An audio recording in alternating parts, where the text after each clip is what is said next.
अपने गुरु महादेव के चरणों में मैं प्रणाम करता हूँ। इस कालखंड के प्रथम शिव शिष्य भैया साहब श्री हरिंद्रानंद जी के चरणों में प्रणाम करता हूँ। शक्ति स्वरूपा माँ दीदी नीलमानंद के चरणों में प्रणाम करते हुए सभी गुरु भाई बहनों को मैं प्रणाम करता हूँ।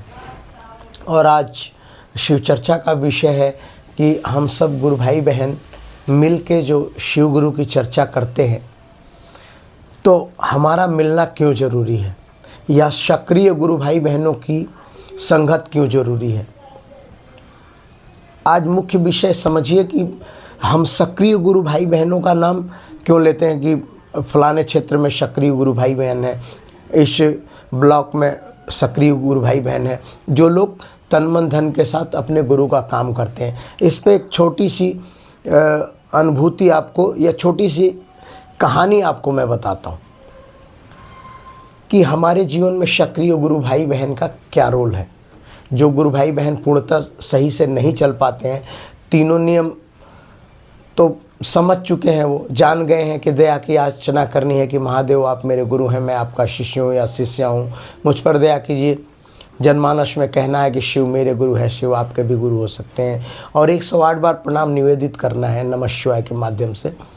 तो ये तीनों नियम जानने के बाद भी एक गुरु भाई बहन जो है कि उनकी गिनती सक्रिय श्रेणी में आ गई, और एक गुरु भाई बहन है जो काफ़ी समय से जुड़े हुए हैं लेकिन फिर भी उनकी गिनती सक्रिय गुरु भाई बहनों में नहीं आ रही है, क्योंकि वो नियम जानते हैं और वो नियम अब करते हैं कि नहीं करते हैं महादेव जाने, लेकिन अगर करते तो उनकी भी गिनती सक्रिय गुरु भाई बहनों में आती, या उनकी वाणी में या उनके शब्दों में ऐसी काबिलियत महादेव दे देते कि लोग देख के समझ जाते कि हाँ सक्रिय है, ये गुरु का काम, गुरु आदेशित कर्म जो है तन मन धन के साथ कर रहे हैं। अब मैं एक छोटा सा एग्जाम्पल आपको देता हूँ। एक बार एक हंस अपनी हंसनी के साथ उड़ता हुआ आकाश में जा रहा था। तो उड़ते उड़ते वो एक बागीचे के समक्ष पहुँचे, जो घना बागीचा था। तो हंसनी ने कहा कि क्यों ना हम थोड़ी देर यहाँ पे आराम कर लेते हैं, बहुत देर से हम लोग उड़ रहे हैं, हम थक चुके हैं, थोड़ी देर आराम कर लेते हैं और फिर जो है कि हम यहाँ से अपनी मंजिल की तरफ आगे बढ़ेंगे। हंस ने कहा कि देखो यहाँ पे अभी रुकना ठीक नहीं है, थोड़ा सा हमने कष्ट सहा है, थोड़ा और कष्ट सह लेते हैं, हम आगे निकलते हैं, फिर अपने क्षेत्र में हम पहुँच जाएंगे, फिर वहाँ आराम करेंगे, अपने घोंसले के पास पहुँच जाएंगे या अपने घर के आसपास पहुँच जाएंगे तो हम आराम करेंगे। लेकिन हंसनी ने जिद किया कि नहीं, हम जो है कि थोड़ी देर आराम कर लेते हैं, सिर्फ 5-10 मिनट की तो बात है, फिर हम यहाँ से चलेंगे। हंस ने कहा कि मेरी बात समझो, मैं जो समझाना चाहता हूँ उसे समझो। ये पता नहीं कैसे लोग हैं यहाँ पे, कैसे यहाँ पे पशु पक्षी रहते हैं, हमसे हमारा उनसे कोई मिलना जुलना नहीं है, तो इसीलिए मैं चाहता हूँ कि थोड़ा और कष्ट सह के हम अपने क्षेत्र में चले जाएं, फिर तुम्हें जितनी देर आराम करना हो आप स्वाधीनता से आराम कर सकते हैं। लेकिन हंस की बात हंसनी ने नहीं मानी और जिद पे आ गई। तो उन्होंने कहा, हंस ने, कि चलो ठीक है, मैं पता करता हूँ, तुम थोड़ी देर यहाँ पे रुको, फिर मैं अभी पता करके आता हूँ। तो हंस उस घने बागीचे के पास पहुँचे तो वहाँ पे एक बट वृक्ष था, पेड़, बहुत बड़ा पेड़ था। तो उन्होंने देखा तो वहाँ पे बैठने की उनको अच्छी व्यवस्था लगी। तो उन्होंने कहा कि शायद हंसनी के साथ मैं यहाँ पे 5-7 मिनट आराम कर सकता हूँ। लेकिन उसी पेड़ पे एक कौआ रहता था, उसी पेड़ पे एक कौआ रहता था। जब हंस हंसनी के साथ आके और उस पेड़ पे बैठ जाते हैं तो उसने जो है कि देखा तो उसको बड़ी जो है कि जलनशील भावना आई कौए के अंदर।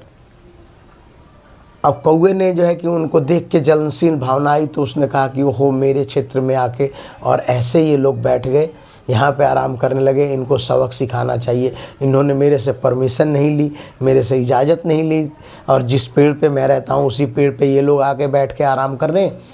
उसने क्या किया कि उड़ता हुआ वो हंस हंसनी के पास पहुँचा और जो है कि वहीं से उसने बिट कर दिया। और ठीक बट वृक्ष के नीचे एक शिकारी लेटा हुआ था, और बट वृक्ष के नीचे शिकारी लेटा हुआ था, आँख बंद थी। जब उसकी बिट, कौए की बिट जब शिकारी के ऊपर पड़ी तो उसने आँख खोल के देखा तो उसने देखा कि ऊपर हंस और हंसनी। उस शिकारी को क्रोध आ गया और उसने तुरंत ही छल के साथ अपने क्रोधावेश में उसने तुरंत जो है कि बाण निकाला और जो है कि उसने बाण चला दिया और वो बाण सीधा जाके हंस को लग गया। हंस के प्राण पखेरु हो गए। हंसनी रोने लगी। हंसनी बहुत रोने लगी और चूँकि अब हो भी क्या सकता था, वो तीर लग चुका था और हंस जाके वो शिकारी के कदमों में गिरा। हंसनी रोती हुई शिकारी के कदमों में पहुंची और बोली कि आपने भैया क्या कर दिया, आपने मेरा सुहाग उजाड़ दिया, आपने मेरे पति को मार दिया, और जो कि इनकी कोई गलती भी नहीं थी और फिर भी आपने इनको ऐसी सज़ा दी क्यों।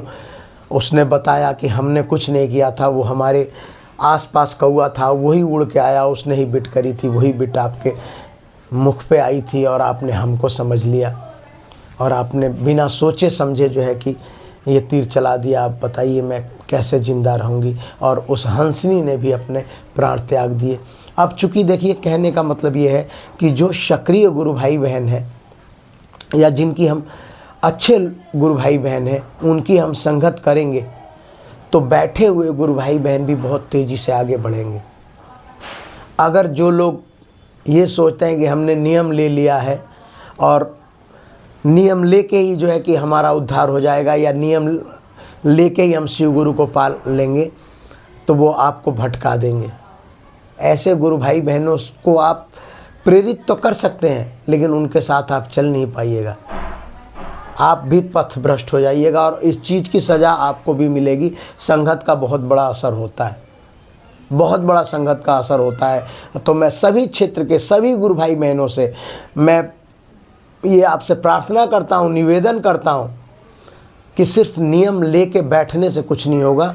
जो सक्रिय गुरु भाई बहन हैं उनकी आप संगत करें और जो सक्रिय गुरु भाई बहन नहीं हैं उन्हें प्रेरित कीजिए कि आप जो है कि सक्रिय गुरु भाई बहनों का साथ दीजिए कि महादेव के गुरु आदेशित कर्म को हम लोग साहब श्री हरेंद्रानंद जी के वचन को जल्दी से जल्दी पूरा करें। ये नहीं कि जो है कि जो लोग नियम लेके घर बैठ गए, अरे ये नहीं जाते तो हम भी नहीं जाते, तो जो है कि आप भी समझिए कि एकदम आपकी भी स्थिति जो है कि बहुत बदतर हो जाएगी। आपकी भी स्थिति उनके जैसी हो जाएगी कि आप नियम लेके अरे वो नहीं कर रहे हैं तो मैं भी नहीं करूँगा, तो इसका परिणाम बेहतर नहीं होगा। परिणाम बेहतर रखना है तो अच्छे लोगों की संगत कीजिए, सक्रिय गुरु भाई बहनों की संगत कीजिए, और नहीं तो ऐसे भी गुरु भाई बहन हैं जो कि भोजन तक त्याग देते हैं गुरु काज के लिए, और हम सोचते हैं कि नहीं हमारा पहले ये काम हो जाए तब हम गुरु काज करेंगे। ऐसा नहीं होना चाहिए। एक सक्रियता बनाएं, जो सोए हुए गुरु भाई बहन हैं उन्हें प्रोत्साहन दें कि सक्रिय गुरु भाई बहनों को साथ दें, और नहीं तो जो सोए हुए गुरु भाई बहन हैं उनके साथ हम भी सो जाएंगे तो हमारी भी दशा उस हंस के जैसे होगी, जिसने उस हंसनी के जैसे होगी जिसने ये मना किया था कि पहले हम जांच लें परख लें कि ये क्षेत्र है कि नहीं। ऐसा उसी तरह हम भी जांच लें परख लें कि ये गुरु भाई बहन सक्रिय हैं कि नहीं हैं, और नहीं है तो उनको प्रेरित करें, खींचने का प्रयास करें, ना कि उनके साथ जुड़ने का प्रयास करें। इन्हीं शब्दों के साथ मैं आप सबको पुनः प्रणाम करता हूँ।